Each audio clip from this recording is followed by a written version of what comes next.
we go. It's Friday. Why not to celebrate 15 days before the Happy Halloween? We're going to get here on the Hockey Nation Show. So it's a fun day Friday, so why not to play a couple of music about the Halloween? But first of all, we welcome each one of you of the warm-up show every day, 5 o'clock p.m. With our collaborator, Mr. Enortap in the house. Coach, and welcome to all of Hockey Nation family. We're looking forward to this fun Friday here. It's funny, Michael Robinson said, I want to figure skate to the music. That's amazing about that. Adam Berger is in the house tonight.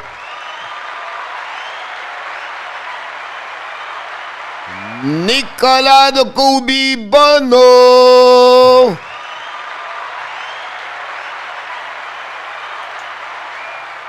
We did not forget you, Mr. Canadian Giant, Westmount, Montreal.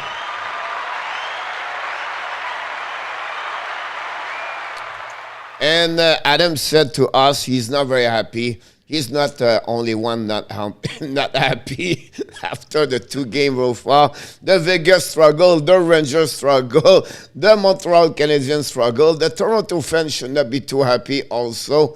And the Tampa Bay, whatever happening, you have some concern about that team at the beginning of the year. But that's the normal. That's how it works at the beginning of the year. Some go to the right direction. Some go start at the wrong direction. But at the end of the day, it's the key behind everything, guys. With experience in hockey, I can tell you one word: patience. That's it.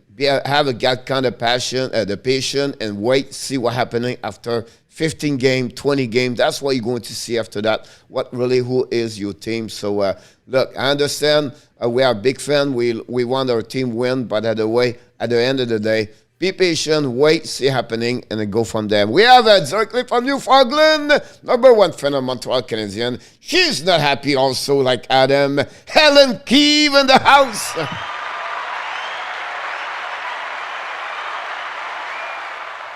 We have also Roger Delaney. Welcome back, Roger.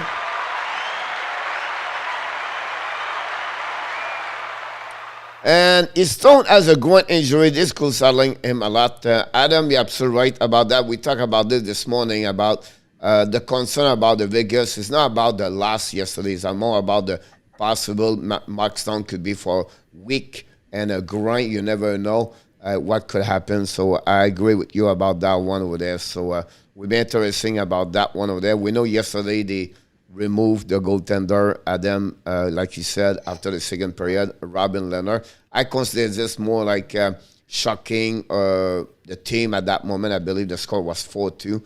But that's what you get from Lehner, Mr. Adam. You go to learn about Robin Lehner. So we welcome everybody. Friday, the show at 5 o'clock. It's all about all the news happening between 11 o'clock to 5 o'clock. It's all about the predictions, all about the fantasy hockey. Like tonight, we're going to start a fantasy Hockey National Show. We're going to build to you what we do on the front wall as a fantasy. We're going to talk about, of course, the race, the prediction of the 3 game we have only on the NHL today in Ottawa. We're going to talk about this, where Enortap stepped up last night. He cut the lead of Coach Frenchy by 3-1 only, so he came back stronger about this. I don't know what happened with me, but it's happened some night.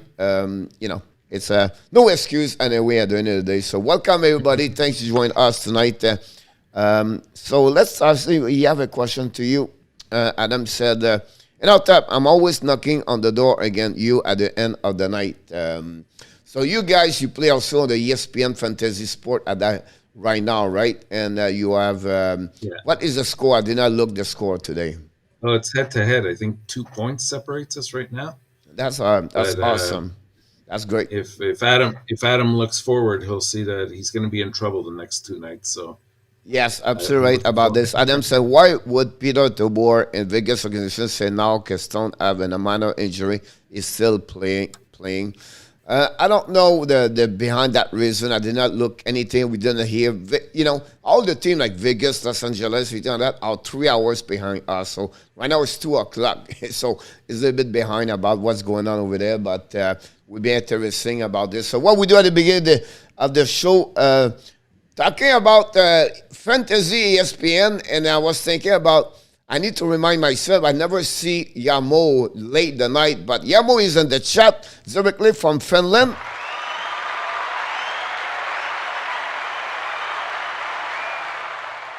So I'm going to teaching Yamo Enortap, Bob Guinea, what you say hi in Finland. You said moi Enortap. So that's moi is a hi in Finland speak. So that's happening about that. But I'm completely right now destroying Yamo and the fantasy hockey right now. So I'm proud of my team. But it's a long week, so we're going to see what's happening about this. The first week, guys, on the fantasy, I usually go for week number 1 and go almost 2 weeks. So whatever it starts Tuesday, Wednesday, it's not finishing at the end of the week. They go all the way to the extra days after that for the beginning of the schedule. So after that, it will be a normal 7 days. So that's what's happening about this. So it was reported today that minor injury before he got hurt last night. All right, so that surprised me a bit. Adam, I thought you were trying to him about this. I will watch one player today, some game before you go to bed. Yeah, 3 games to watch tonight. Of course, we're going to talk about the 3 game in NHL. So let's start again. And Enortap going to give us a little bit the news around the league. We talked about this earlier, but one is the big news. We want to bring this also the evening. Enortap, tell us a little bit more what you think about the signature of Charlie Mcavoy. Whatsoever you're going to tell me, you will not agree with me this morning, but let's talk about this. Yeah, it's really not a matter of disagreeing with you. What I was trying to point out this morning, I mean, you take today's market. I think that that's the going rate right now for defensemen.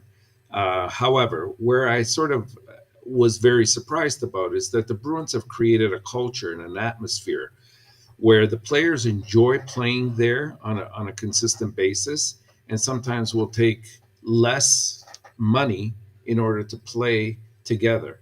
And so now, all of a sudden, you have guys like Bergeron, you have Pasternak and Marchand, who are making just over $6 million. Along comes somebody else now at 9.5. And I'm sure that they would understand that a little bit of an increase, like I would have guessed around 7.5 for him.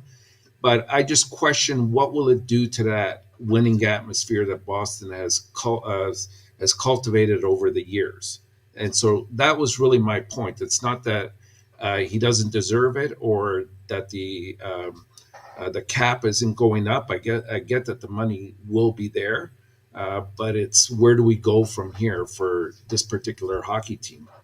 Yeah, it is a great point, honestly, what you said. It's not about a player, but the culture behind it. Now, what I can tell you is about this part, for what I can understand, what I believe to get that direction, is he's a 23 years old, I believe, or 23 years, right? So they get him for long term. That's the first thing. The second thing, Bergeron and Marchand are older now. They know this is never going to be that light level. But one Pasternak is going to sign up. You're going to see that increased money on that one over there. They're just starting to go that direction about that. Now, if I follow your point about the culture of Boston, I think they pay him maybe $1 million more than what my expectation was on the Boston direction they did for many years, like you said about that one over there. So a little bit shocking for me to get 9.5 and not 8.5. To get that way, I believe now, you're going to see Pasternak next 2 years, he's going to get his $10 million over there. And they understand to keep those kind of players and to build from the, the new hockey guys, like, I don't want to put Ellen with us, but you and me, Roger and Michael Robinstein, everything like that, we have, we build hockey for many years, we know. But you can see the hockey is changing.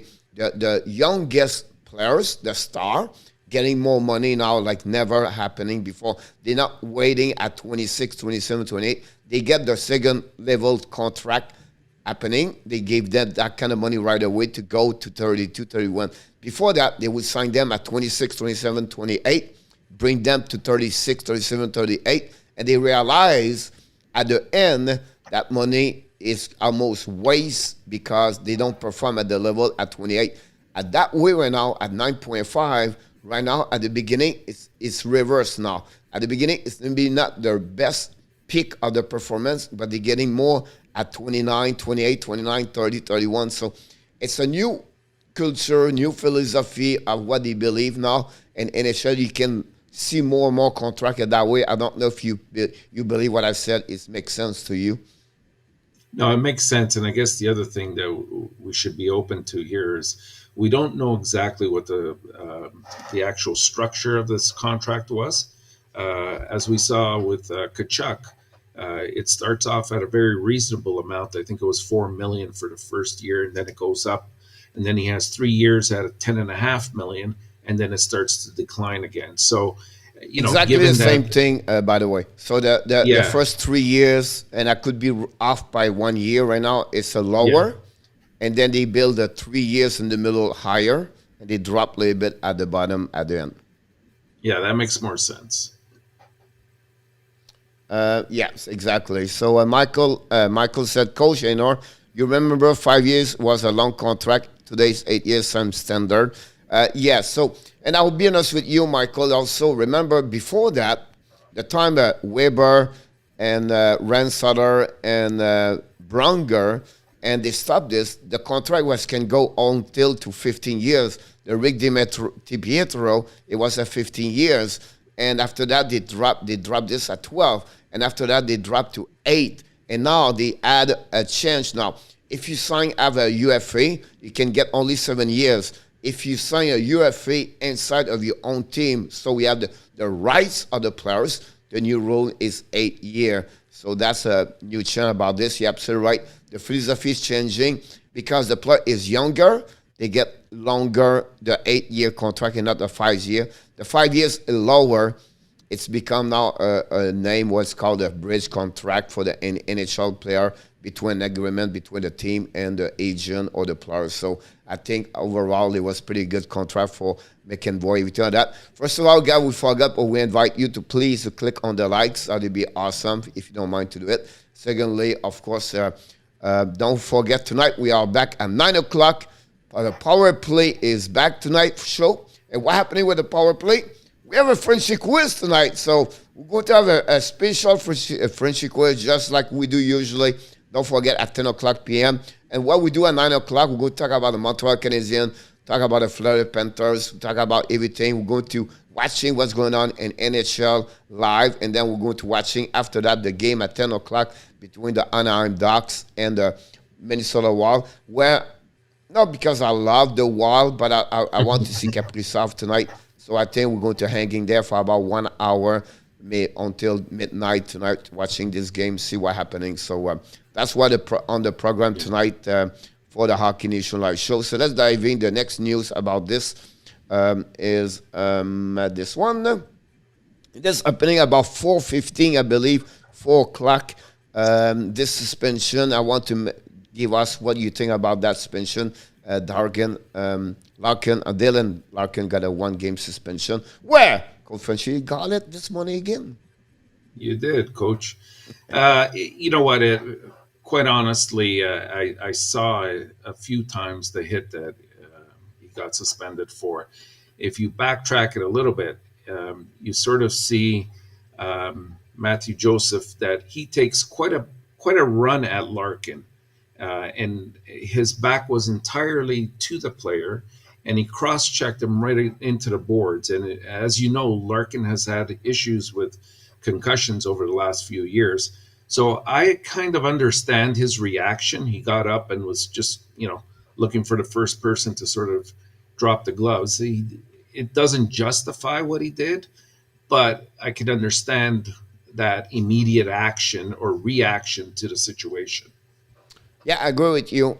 Watching this a couple of minutes ago before I jumped here with you, I was listening to the Hockey Network, and I think the problem of that situation in my eyes, it's not Larkin, it's Joseph for the call from the ref. The penalty match to Larkin bring in my eyes a 1-game suspension, right? You have to control your emotion. You have to be accountable for what you do at any moment on the ice. I think Larkin was not appropriate. Whatever he was upset, it is. I think at that moment, Joseph should not get a 2 minute, but also at least a minimum of a 4 minute for his action. Everything like that. I think the gravity of the ref was not good enough for me to call this penalty for Joseph, first of all. Secondly, Joseph could also have this, but like he said earlier, if you're starting to do this, right, you have so many boarding or from behind, you're going to have now more suspension, everything like that. So they have an adjustment they have to accept, right? Is there also a period of time for everybody, the referee, the players, they have to come back in the game, right? So sometimes it's a bad call, good call. You get more call now, right now, more the power play at that moment. But again, I don't want to say the referee did a bad call. I think that would be better if they called the 4 minute for Joseph. But that's not excuse the gesture of Larkin. That's why he paid the price for the game. But again, like you mentioned, it's all about a concussion, everything like that happening to him in the past. So I agree with you for what you said. The next one I want to talk about this is the Buffalo injury. This is we're going to go a little bit deeper and about the injury, but it's something where did you see this during the game, or did you pay attention? What's going on with this? I didn't see any particular hit or what may have caused the injury. I saw when he left the bench and went to the dressing room, but there was no update during the course of the game. Even this morning, I don't think there was much news about it. This must have been later in the afternoon that they've expressed it. And of course, the NHL, in its usual vague manner, just tells you upper body, lower body, but never really specifying what's caused this 2-week injury. Yep, absolutely right about this. I did not, first of all, not to make an excuse, I don't watch the game live with sound, so I don't know what he said. I'm always turned on during the intermission to listening Pierre Brown or everybody else. But during the game, I'm only visual what's going on. So honestly, I didn't really pay attention until they announced this today. So it's not like daily; it's a week. So it's two important player guys for Buffalo. It's not. It's a major problem for the Buffalo Sabres where it is what it is happening. But I want to bring this to you about this two things here. First of all, we welcome Bob the Spud in the house. Welcome back, buddy. Don't forget to click on the likes. And I want to open up this here because I think she bring a couple of points here. We can discuss about this. Larkin should not got suspended. He only did what happening to Zuski in the playoff. And then she added, Zuski got a fist in the face and the official did not call it.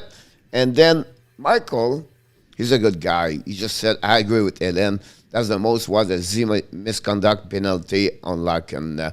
So I don't know if you have something to add, or I can add if up to you, but I have my go ahead. I don't disagree with them, Coach. I think they're fair comments. I don't think it was that drastic. It didn't cause an injury.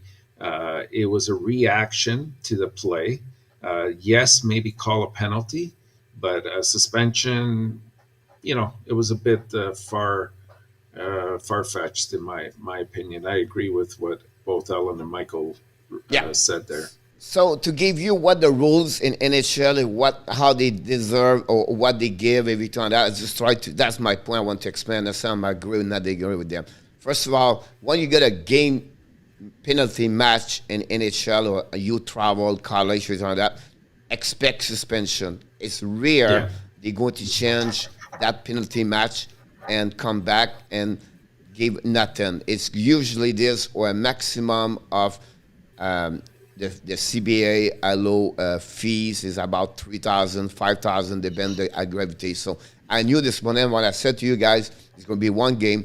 I knew because it was a match penalty. Now to bring back to Hélène Michael, it's just because it's what the referee call on the ice make a difference between the game suspension or no game suspension, and also the penalty match or no penalty match, game misconduct, or a 2 minute, a 4 minute, or a 5 minute, everything like that. So usually that's the reason about that one there. So a lot of time is the responsibility is what the referee call on the ice could changing. Now, if the referee did not call it, and he become a major injury, or not injury, but a major problem for the contact, every time that, he could be reviewing the next day and they're going to bring the players on the hearing, every time that.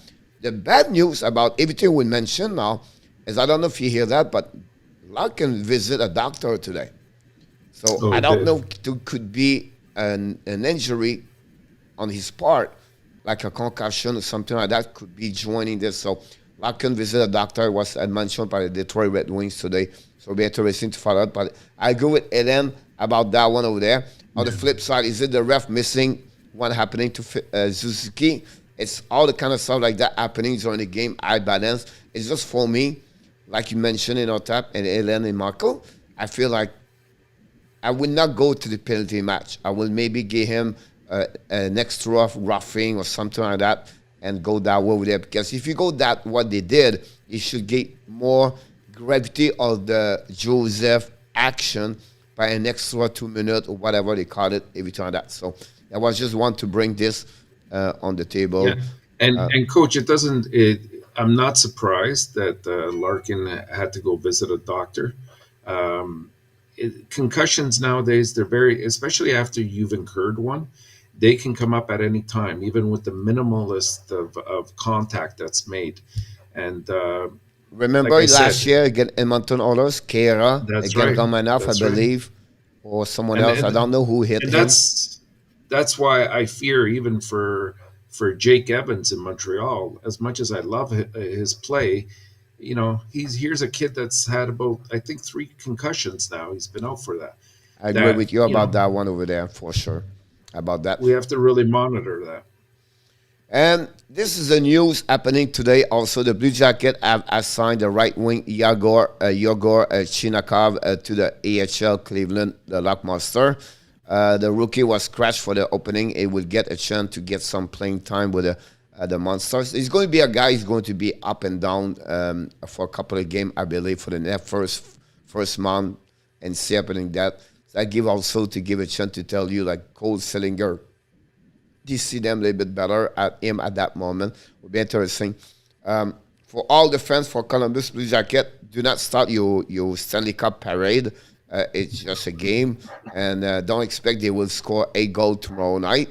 But I just want to mention it was great to see them. Well done. We apologize. I will apologize myself for this morning about we did not mention or put more the words about the presentation before the game, where it was really touching and embracing for what they did, the Blue Jacket, for the family, and also for the goaltender Elvis yesterday. Great moment, great thing you can watching if you have a chance watching the number 80 behind the net every time that. So I just want to sharing about this. I think this morning we should take a little bit more time to talk about that situation happening. I know Michael was there, but I think yesterday it was great to recognize this with the family every time that. And I think sometime moment like this, we are there for celebrate and not the great thing for what he touched, other people, what he touched. And you can see many players play with him. They still remember him as a great teammate. So every young players, men or young people here play hockey at young age and college, return that you're listening this. My point to you is winning is fun. Winning is great. The trophy is amazing. The banners on the ceiling is amazing. It's great. But the players, when they retire or whatever happening after that, they always remember the time about relationship, friendship, and to be a great teammate. And that's what I remember for what all the words they mentioned about him. So I just want to open up about this. I don't know, Tab, you have a chance watching this last night. Yeah, no, I didn't actually see it. I just saw it in highlights. But you're absolutely right, Coach. Person before the game all the time. Yep. Prayers and thoughts to the family. Yep, and then I remember that one over there was just straight in front. It was Lee, and he turned his head about that one over there, and it is what it is, right? It's a judgment as a referee. I'm a bad referee already. When I start on the ice, I know I'm bad because you have X people watching me, and I'm not good enough for them. But that's a part of what we do. But you try to minimize a mistake. You try to call the right things, right? But unfortunately, he did not see it or he did not call it, and that's part of what they are, hockey sport, unfortunately. But it's human being side, to be honest with you. But you're absolutely right about the call completely missing. Well, of course, Valentino back in the house. Canadiens go, as go, go for Hagel, go. Yeah, we'll see. So that's another subject for Jack Hagel. But you have to keep that positive mindset for the next couple of weeks with the Montreal Canadiens for sure about that. Coach, just to add to that, and you might have more information. Obviously, there were some sources from ESPN that are stating that apparently they're very close to an Eichel deal, and apparently they didn't reveal who the 5 teams are, but there's 5 teams in the mix, and the most obvious one that makes sense to me would be Vegas, especially the way things are going right now. But from what I heard, they're close. They're very close now. Yep, absolutely right about that one over there. You said she said the TO should not start her compared either Toronto. She's talking about Toronto. And then love Toronto Maple Leaf and not that, by the way. Look, she's right. He's right about sportsmanship. Absolutely right about this. Michael said, yes, coach, is there remind me, Pelly Lambert. Great compare. Great compare. If you go a little bit deeper, we are all the same age. Roberto Clemente. Yes. I think if you can go all the way there, I was young, right? You see number 21 is just like by picture and by all the after that, but all the words they mentioned about Roberto Clemente, that's the kind of person he was. That prototype of person he was, human being. So you're absolutely right about that one over there. By the way, we're talking about we have another one or not? I don't think so. We have another one, but I want to bring to you first of all. We're going to do this more often. I want to finish this with that part over there. Yesterday, to celebrate, Jeff Carter scored his 400 NHL goal last night. So just want to mention this one, an amazing, great career. Carter played with the Columbus, of course, during his career in LA for the Kings, and he have a couple of teams. But great to see those kind of players accomplish those kind of milestones where we. And you know what? I'll be honest with you. It's hard to score 200 goals in NHL. It's hard to score 300. It's amazing when you get 4, and it's just greatness to hit 500 goals in NHL now. And to see those guys did it, it's because if you think of how many players play in NHL, is I don't know how many thousands of players, right? And how many people reach 250 goals, only 250, you'll be shocked by the lower number of players you believe. It's rare. It's not rare, but it's not like on the ratio 1-on-2. It's crazy how many people cannot reach the 250 goals in NHL in our tap. We think it's more easier, but it's not. It's going to be more complicated anyway for the next couple of years because the hockey scoring is not like it was before. That's correct, exactly, and their longevity has been the real mark of excellence, and doesn't matter where he's been in his career. Similar to Corey Perry, they've always produced wherever they've gone. Absolutely right about this. Afro's bitten Canadian boy in the house. Let's get some winning pick. Yes, sir. We're going to get there very shortly. Before we start, we want to bring you at this website. Let me see if we can do this. We can talk about this. I'm sure you can see it now, right? So let's start with this. The first one here is the big news for the Montreal Canadiens. Mike Hoffman has a lower body, will not play Saturday. Possible he play next week. So it's possible he's going to be on the trip. They are going, I believe they're going after that. I think they play home against San Jose Tuesday. And anything you want to add about this, Enortap? Can't come soon enough. I think they really need him, especially with the special teams and on the power play. Absolutely right about this one over there. So it'll be interesting to follow up. I would not be surprised to welcome very soon Aaron Brooks, by the way, to be honest with you. Valery Nichukin, he was an upper body weeks to weeks. That's a big news. Troy Terry will not play Friday against the Wild. Gibson, goaltender, is going to be out tonight against the Wild.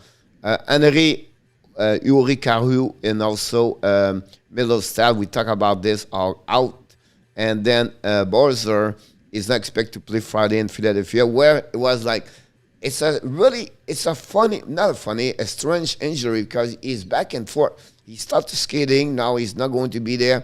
So it'll be interesting if he would play tomorrow against Detroit. That's something you have to follow up. And then Ramos Ristolainen not going to start the opening night for the Flyers. Mackenzie Blackwood is not expected to be ready for the Devils season opener. He considers he rehab his heel injury. Is not expected to be available for Friday. Do you know if he got the vaccination or not? No, I haven't heard. Okay. And then Bernier will be there. And then Jake Wenzel, left wing, will return to the Penguin lineup on Thursday in Florida. Amazing what Pittsburgh's been accomplishing without the Gunsel and Crosby and Malkin. Yeah, absolutely right about that one there. So I just want to mention those information about this. So just sharing with you the situation with that part of this. So let's go back over there here. We're going to talk about our prediction of what we're looking for tonight. Before that, let's jump in here. We have a couple of things here. Suzuki Caulfield to Foley Devarek. Where did the offense go? I don't know if you want to add something about this before I do it. Right now, the game has been dictated to Montreal. You mentioned it before, Coach. They haven't been. Everybody can be blamed. They all have not, respectively, done their due diligence in terms of their responsibilities. And I don't know. I was watching the entire Buffalo game yesterday, and not at one point did I see much action in front of the net. Their entire game was a periphery game. Shots were coming in. They got a lot of shots on net, but they were all from either the blue line or from the wings. And you're not going to score many goals there. Yes. By the way, can you pronounce his name? He looks like Huji Harju. I don't know, Yamo. Maybe you're better at me on that one over there. I want to come back to Montreal Canadiens, guys, because I want to mention what I'm thinking about this. It's the good news and the bad news. The bad news, first of all, they lost 2 games. The bad news, they play bad. The good news, it's just everybody right now, and it's not like they have to reset. So they have to go back on the basic. They have to go back what they have to build, what they trust right now. It's a flat game. It's happening sometime. I think they play solid against Toronto enough to winning. Yesterday, it's a fiasco. It's going happening sometime. They just, nobody show up for any reason we don't know, and it is what it is, right? It's concerned because we expect a little bit more. I think we have to be a little bit patient. But second thing, we have an average team. We don't have a top 10 team in NHL. So we have to be a little bit more realistic for what we have. And now we're supposed to start the season a month ago with Carey Price, with Jordan Munson, with Mike Hoffman. So the piece, the puzzle, it was looking great, at least for the next upcoming season. But now we're missing Edmondson, we're missing Hoffman, and we're missing Carey Price. Whatever happening with Paul Biron is a little bit play a specific role on the PK, and missing now Dano and Paul Biron is 2 major key on the PK. It's not an excuse after all. It's just like it's the reality what we face right now. That's the adversity they have to figure out. That's Dominic Charm. It's not me. But as the fans, I just want to mention, we can be really hard on them. But me, I still see it's not easy for what you believe a month ago. As a coach, guys, right? All summer, you excited. You fire up. You say, geez, we got that guy. We got that one. Now you have a whiteboard, right? You have a whiteboard. And every one of them have a whiteboard. Now they put the puzzle, the name over there, the first line, the second line, the third line, the fourth line, the defenseman, the goaltender, the prospect over there, the rookie camp, the training camp, and the puck drop. But now for the last 3 weeks, it's all the injuries after injuries after injury. It's not an excuse. I'm thinking about the mindset of the coach. It's hard. It's not the same. And you feel it inside the locker room. We don't have Carey Price. It's not like it's okay. It's harder. So the mindset have to rebuild between each one of them. It takes time. It's not an excuse. You say, yeah, but they are professional. They should do this. I understand that. But it's a fragile. The parity in the NHL, guys, I'm going to tell you all year long. It's the margin is so small between a W, a L, and a tie. It's a one bad game, a one play change. You're not going. I know, understand. 8-2 yesterday, 7-6 the beginning of the year. But once things come back normal, you're going to see the same thing coming back at the right spot. But the parity is so close that every game, it's Buffalo, Arizona, or Detroit, Columbus, name it, right? Or Nashville, Seattle. You're going to have always a team having more difficult time. And that's happened, honestly, yesterday. It was a flat, bad game, and we have to reset for Saturday. And I don't want to make excuses. I just give you another perspective in our tap of what I'm thinking. I don't know if you have any comments about that. No, absolutely. Well said, Coach. It's the equation's very simple for Montreal. They're a team, as you said, they're built the way they are. They cannot afford to make many mistakes or have injuries along the way. I know they happen, but when they happen, they're not equipped to the point where they can compensate for that injury. And they don't have the firepower that other teams have. Like you look at Tampa, even though they started off the game slow, they lost the first game, and the second game it looked like they were going to lose again. But they still have that pedigree. They have the game breakers that at the end you saw what they did to Detroit. And they came back and overcame that bad game that they played. Montreal doesn't have that luxury. They don't have a game breaker like that at all. And so when you couple it with injuries or you get a goaltender that doesn't play his usual game, it spells trouble for Montreal. Yeah, and honestly, a back-to-back game is not an excuse, but the second game is already harder every time that disprove it. But again, that's not again at the end of the day, you cannot play the way they play yesterday. You have to play with more intensity, a better execution every time that. But all the way. And then people start to complaining about, Jake Evans maybe not third. I believe he's not a third line. I think he's a four line. But so a couple of players are not the right share. Ben Chariot have a difficult time right now because right now he tried to be number 2. It should be a 4. It's all the piece is not at the right spot over there. I think maybe they make a mistake to maybe evaluate some players who they are. At that, they're going to be fine with those kind of players every time that. Hey, listen, the power play is going to be better. The power play Montreal is good when they are set up.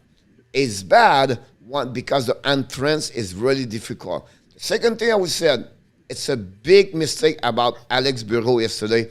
They realized Joel Armia should not be there. Then you cannot see him after that. But again, why do you don't put Cole Caulfield at the beginning of this power play? Why they don't go with more time with a real 5 players power play and not to put no one-timer over there? And on the right side, you have no one-timer again. So Mike Hoffman is missing there. But if you don't put Cole Caulfield as a one-timer or a guy can shoot from that side, you're missing completely power play. 100%. So that's what happened about that one over there. That's one over there. He expects his BB return. Ben Chariot is dead horse, too slow, too many turnovers. Don't have him and not good. It's just like they don't have anybody else right now. That's a problem right there. The left side where they believed they was strong, but now you don't have Edmondson. The Romanov now he become number 2 or he become higher, play more minutes. Romanov is on the wrong chair. He put him number 4. It's just an accumulation about. When Edmondson is going to be there, it will stabilize a little bit better.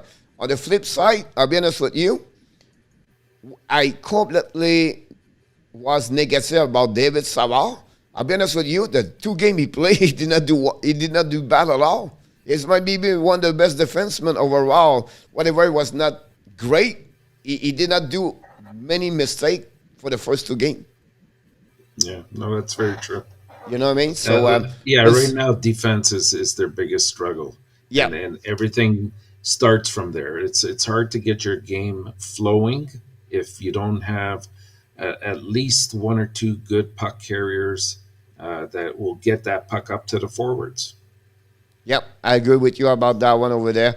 Will be interesting to see that. But let's start in what we do here. First of all, we have to do our prediction of the night. So first game between the Chicago Blackhawks versus the New Jersey Devils. Lankinen and Bernier, so it should be between the pipes for both teams.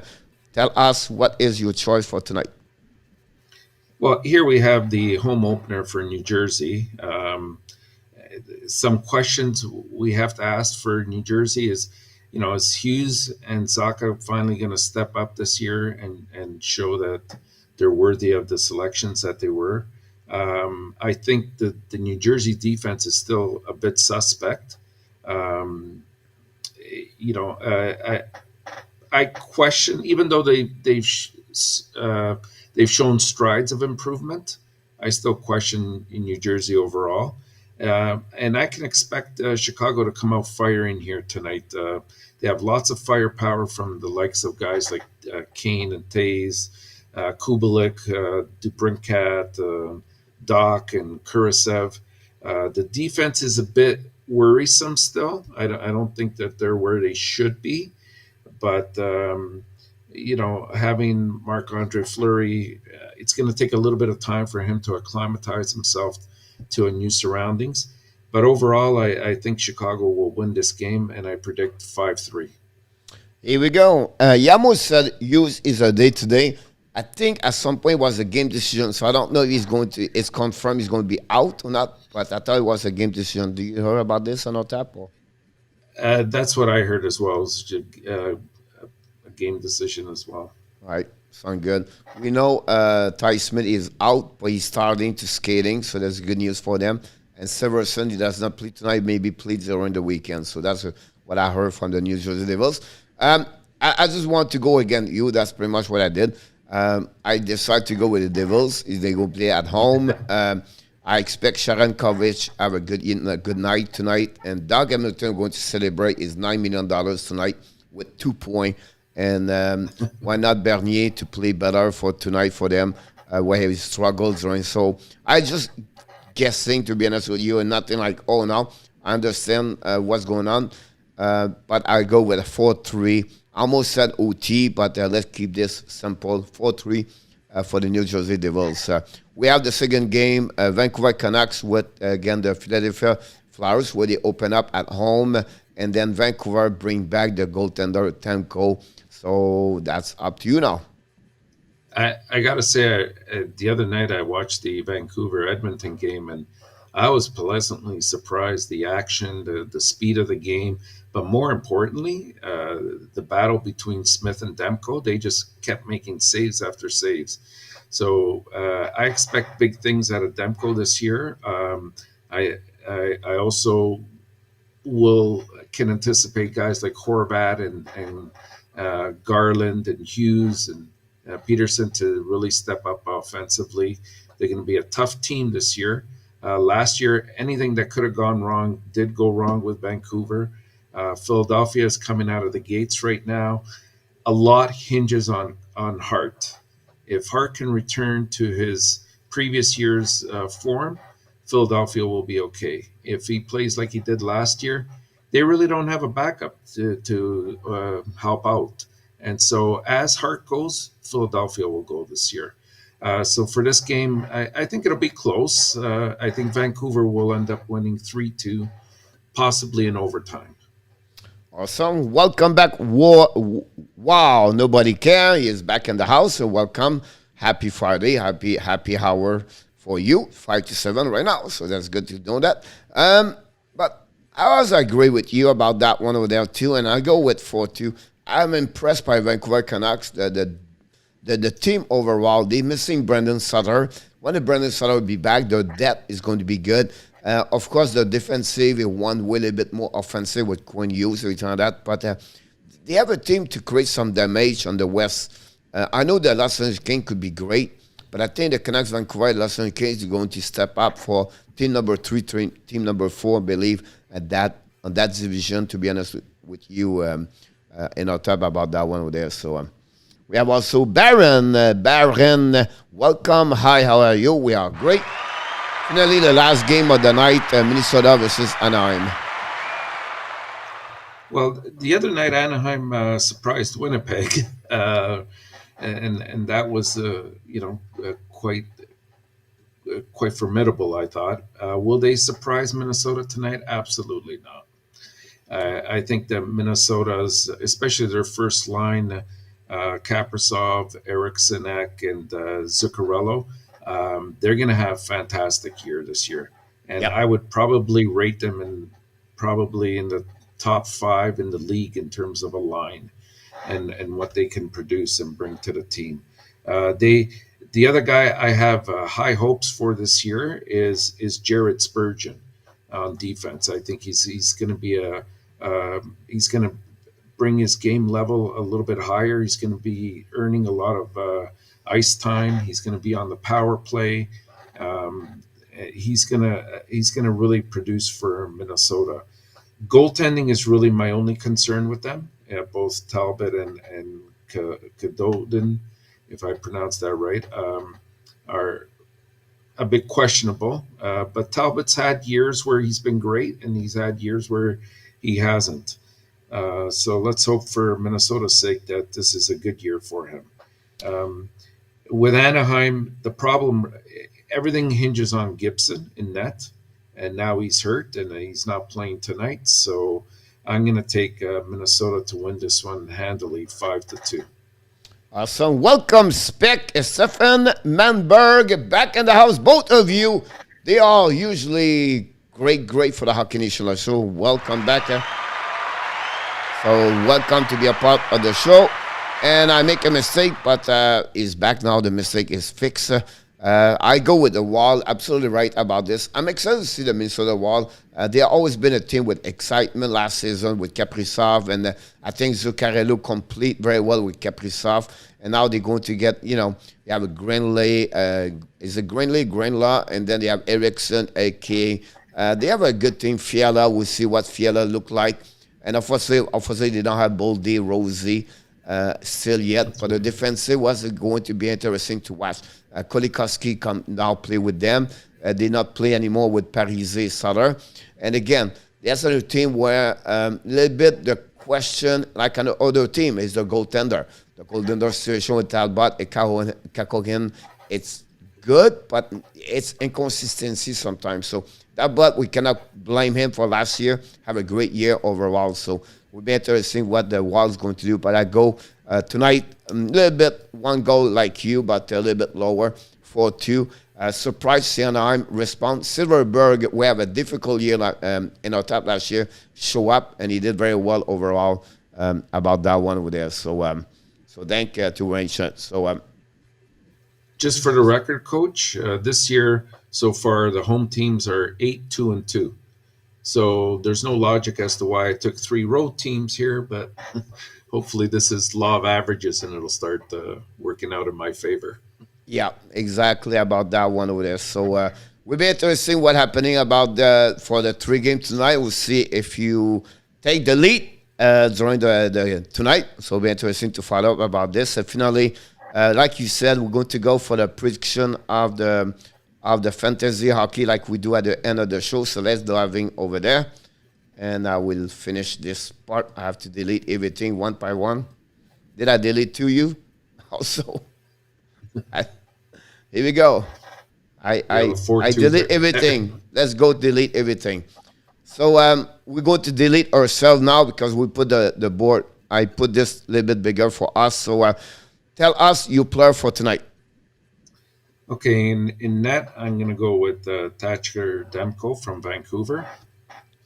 Yep. And on defense, I'm going to select Quinn Hughes for Vancouver, as well as Jared Spurgeon from Minnesota.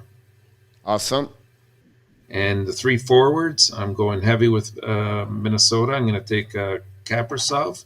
Yep. Zuccarello. Yep. and Patrick Kane from Chicago.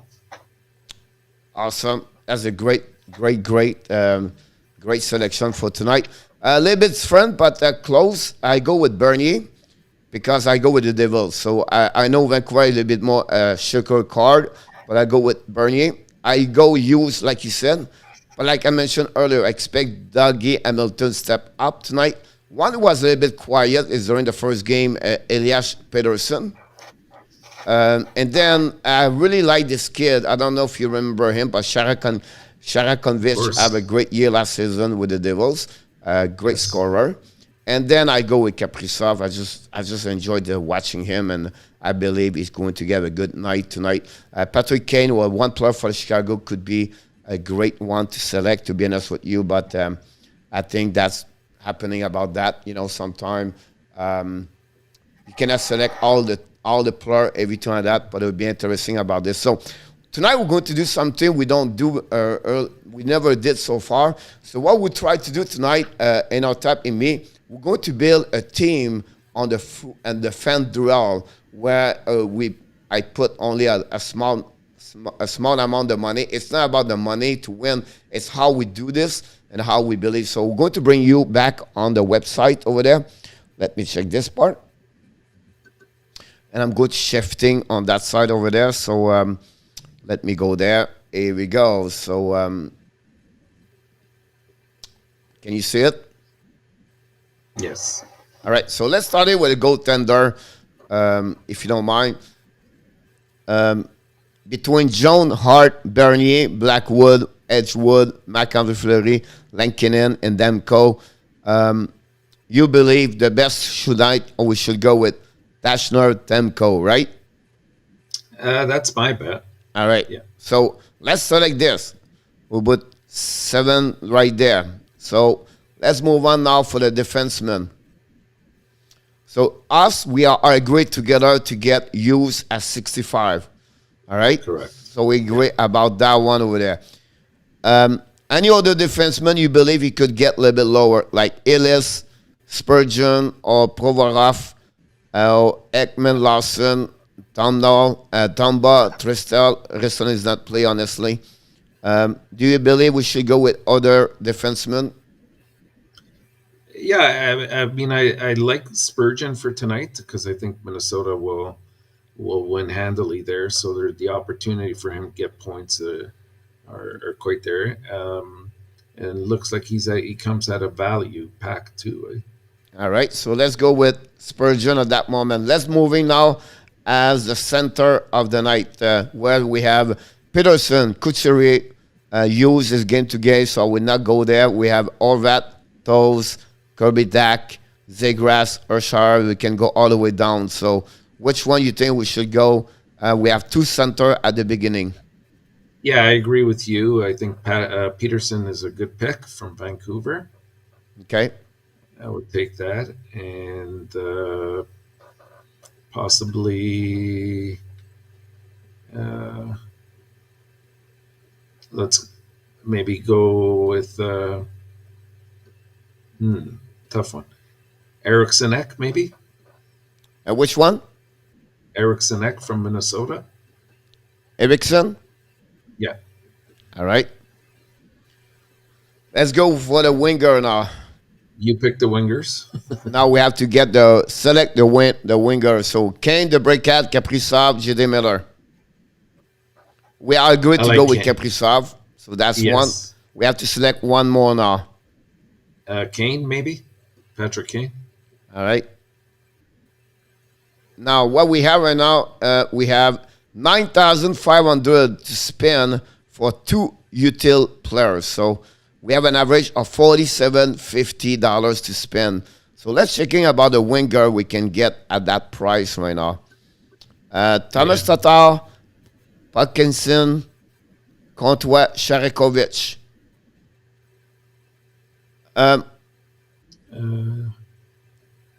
We should go with Aucklander or Zuccarello, you believe? How much is Zuccarello? 4,000? Yeah, I think that's a good price. All right. Zuccarello, I would take. And then you could pick the other one. Now we have 5,500. So we can get on 5,500. We have about Giroux, Garland, or Atkinson, or we can go center at 55, and we have Dak, Zegras, or Urshire, or Erickson. I believe me, winger, at 55, we should go. At that moment, I think if between Giroux or Gallant, I think will be my pick on that one. Yeah, I agree. I personally like Garland, Which one? but Connor Garland. All right. And I will tell you why I will go with Giroux. That will give us Okay. a team for balance. So we're going to have different players on different team because we have already 3 Minnesota over there. We have Sure. 1 Vancouver, 2 Vancouver. So I think we get Giroux in case Flyers get 5 goals, something like that. Makes sense. Good point. So we don't have any money to spend. We just need to do now is to click on the under lineup, and we're going to see if we're going to win tonight. And that the deal is done, and we are ready. So we'll give you some result tomorrow about that one over there. So that's what we do. We did this live between each one of us. It was just testing about this. So we'll see what's happening about that one over there. So this is happening for tonight. It was the end of the show. Anything you want to add before we go? Enortap, I know we have another game tomorrow in NHL, and it's quiet Sunday, I believe. I think Sunday I have only 1 game. Is that right? One. That's correct. Right. So or tell us a bit more. What you expect for the weekend, or what you're looking for maybe for the weekend, and a few minutes. Actually, 3 games come to mind. One, the Ottawa-Toronto game. It'll be interesting to see if Toronto will sort of have a reaction to that loss. And also, we're going to see possibly, I'm not 100% sure, but Kachuk might be ready for this game. I'm not sure. The other game I'm looking forward to for obvious reasons is New York Rangers at Montreal, a home opening game for Montreal. And can they push back now and show that in front of their own fans that they're more than what they've shown in the last 2 games? And probably the biggest game I'm looking forward to is on Saturday between the Islanders and Florida. In Florida, it should be a heck of a match. 2 closely built teams that are going to go neck to neck. I agree with you about that one over there. It would be interesting to see the Panthers play again the Islanders, where two teams I believe are going to be a top best team in NHL for the upcoming season. So we're interesting about this. May for sure, like we said, I want to see Montreal, how they're going to react after a 2 bad game, play at home. Is a sellout? How many people? It would be great to see 20,000 people in the building of Montreal Canadiens for the first time since like ever, right? That would be something about this. How they're going to react, how they're going to play. That energy from the crowd will be helping them for sure to perform better. They would not want to get that way. Rangers have a really difficult season also at the beginning, like 0-1-1. That's another thing they have to look about this. And finally, for me, it's a little bit more about other teams. They struggle a bit at the beginning, like Vegas. How are they going to play this weekend? That's another thing we're looking for about this. The Tampa Bay situation with a goal. They gave a lot of goal at that moment. The defensive side about that one over there. Is it the Vasilevsky problem, or is it the 6 guy together play in front of him is a problem? So something I'm looking for to see about that. Of course, Edmonton have an amazing so far. Great performance again. In that yesterday, you talk about Kopitar and Drury. You have also a Pertozzi with 4 goals yesterday. That's pretty amazing to see that. So all this stuff like this going happening. Of course, we'll be live tomorrow again about those games and live stream. And that's pretty much it. We'll be back at 9 o'clock tonight, guys. So thanks again. Oh, we have a couple of people there about this. We have someone just doing the bad things right now. We'll go take care about him at some point. He used his name, really. Nobody cares. That's pretty much what he is. So we'll see about him a little bit later. We'll take care about that. Are we watching the Laval game tonight, Johnny? Yes, the Laval Rocket play tonight. And then, of course, all the junior, WHL, OHL, have a really now the season start and everything prospect. We'll talk about them, of course. I'm going to bet 365 and doing some probably see you tonight. Awesome. I will see you tonight, Canadian boys. There we go. So that's what's happening about that one over there. So we appreciate each one of you. And Enortap, anything you want to say before we go? I just want to wish the entire Hockey Nation family a great weekend, and thank you, Coach. It's always a pleasure being on with you. Well, it's great to see you, Enortap, with us. That's our first week together. It was a great. We really appreciate, thankful, grateful for your knowledge for hockey. Look forward to see you tonight at the Power Play show, and maybe you'll be back on the track to winning your Frenchy quiz. Will be interesting to watch. It's going to be live tonight. We're going to invite some people talking with us. So thanks again, everybody, to join us at 5 o'clock Eastern Time for the warm-up show. We wish you an amazing, great weekend, like Enortap said. Thanks, everybody. Thank you.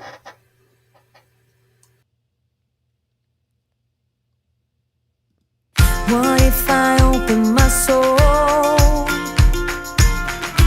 Here I stand by myself on my own. What if I lose all control and take a step out into the unknown? Oh, oh, oh. What do I know? What's going on now? Is this another breakdown? You and me, should I let go? I do really want to know what's going on now. Is this another breakdown? You and me, should I say so? We're just putting on a show. Oh, oh, oh. What do I know? I need to open my eyes and get a touch of that reality. Don't want another surprise.